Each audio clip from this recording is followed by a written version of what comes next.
the guy that we're going to talk about next, Terrell Bernard, he was our tapped-in player of the game. Now, did he miss some tackles? Yeah, playing fast against that speed, he did. He missed a couple tackles.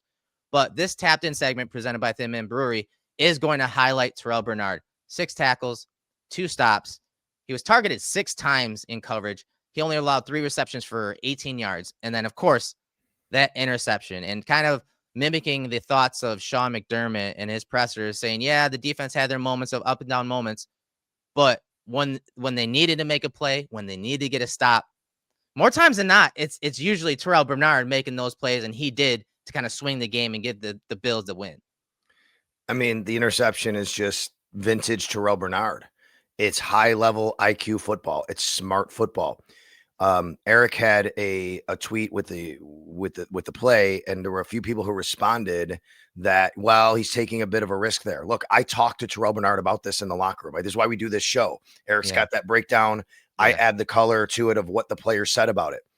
After talking with Terrell Bernard, this was not much of a risk, folks. Terrell Bernard said to me, he said, they saw the Jets. The Jets ran this play. Mm-hmm. Got some yards on it. I don't exactly know when it was in the game against the Jets. Al Holcomb, the linebackers coach, talked to them about it and said, okay, Miami will run this because the Jets had some success, copycat league. So they went and they watched the film on it. During the game, early in the game, Terrell said, they ran the play. I saw it.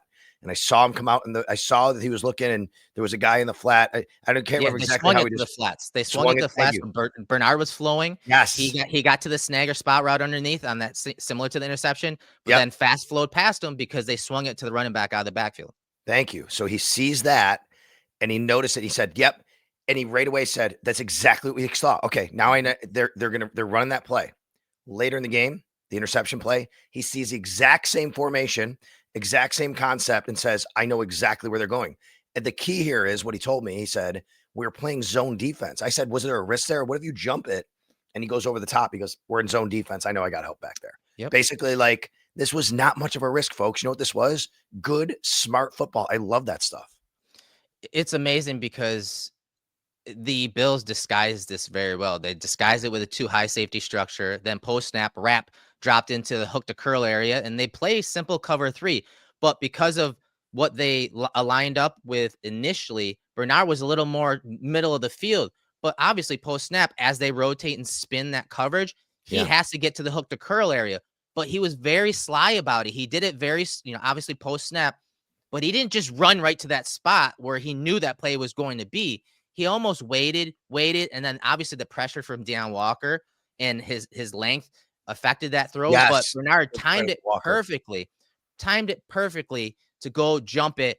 And it's something about him that I love. Again, obviously those big moments, he makes some big plays, but his film study and talking about seeing it and recognizing it is one thing, because when the Dolphins came out of the huddle to run this play, there were 2 different shifts.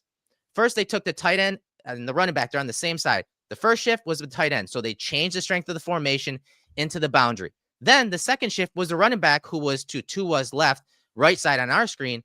He shifted to the right of Tua. So they completely tried to kind of disguise it and make it look like very, very differently than initially when they came out of the huddle.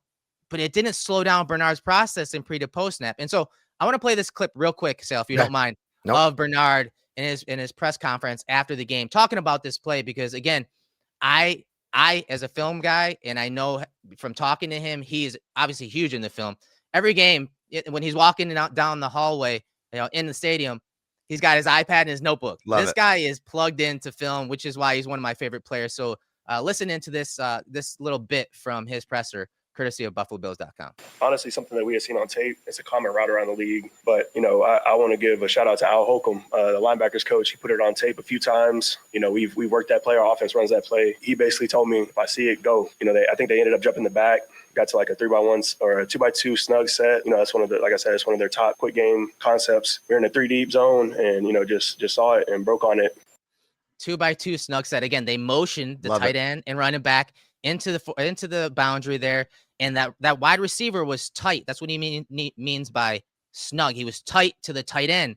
Again, with the formation being into the boundary, the wide receiver, the tight end, and the running back, that alerted him. I just love that from him, and it doesn't surprise me. He's a film guy. He takes in any and all information, whether it's him studying film, whether it's his coaches, whether it's the scouts, which is really important when you put that type of responsibility of setting up the defense front, middle, and back to a linebacker. It's that important to have that guy be a film junkie. And again, that mental processing and football IQ and recognition is just as important for a guy like Bernard as it is Josh Allen. No doubt. By the way, you could just take a picture of Terrell Bernard and write football player on it, right? Like they just 100%. the way he's sitting at the podium talking about that. Such a great dude. Became a dad in May. Changes your life, man, right? I mean, like just these guys, you see them grow up before your very eyes. He's in his 4th year in the NFL with the Buffalo Bills.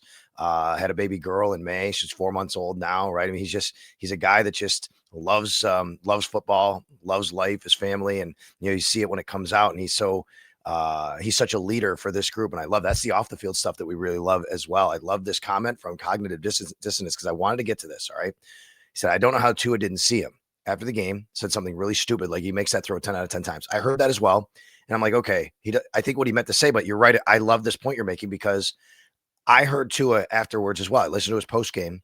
He gave credit to Terrell Bernard. He said the linebacker made a really nice play, and I don't think he didn't see him. I think he just didn't expect him to jump it. He saw it. You see him there. It's the same thing. Josh Allen, let's go back to that James Cook play. He knows where the defense is. He checks it down, bam. I don't think Tua expected Terrell Bernard to jump that play. And he saw him there, but I got my guy. Bam. He comes and jumps it, right? Because Terrell Bernard now is making a play on a ball that maybe, hey, they're letting us get down the field. They know we just can't score. And then all of a sudden he jumps the play. So I think that's what happened there. I know he says he makes that throw 10 out of 10 times. What I think he means basically is, hey, I mean, that's always pretty easy money, but the guy made a great play on it. And, so yeah, I totally get that part of it. It was a great play by Terrell Bernard.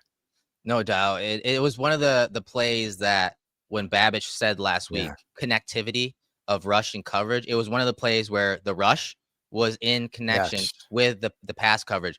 Deion Walker wins quickly. The right guard tries jump setting him. He gives him one quick move. And again, with his size and his length, it really forced Tua, and Tua said it in his presser, to work and throw around Deion Walker, which meant he had to throw it inside around Deion Walker rather than outside, which is important because if you look at the placement of that ball, it was inside a little bit to Waddle, more towards, Bernard, which allowed Bernard to get a piece of it too. So again, one of those plays. Do you think that Walker got a piece of it? It looked like he may have. I will tell you why. Look, it does look like it, but I got to tell you guys, all right? He said in the locker room, he said, Terrell needs to thank me because it was my pressure. What he didn't say was I got a piece of the ball. And I'm like, if he got a piece, he would have told us he got a piece, right? You would think, yeah. He didn't say that. He goes, Terrell needs to thank me because it was my pressure. No doubt. All right. Terrell Bernard, our tapped in player of the game, presented by Thin Man Brewery. Big things are brewing at Thin Man. The fan favorite Pils Mafia is now getting a bold rebrand, and it's bringing back up in Mafia Light. It's a new tailgate essential. Mafia Light hits different with just 3.5% ABV and only 80 calories per 12-ounce can. Drinks like water with notes of beer. It's available all across Western New York now as summer comes down and fall starts. This is the beer you guys need to be drinking before your games, while you're tailgating.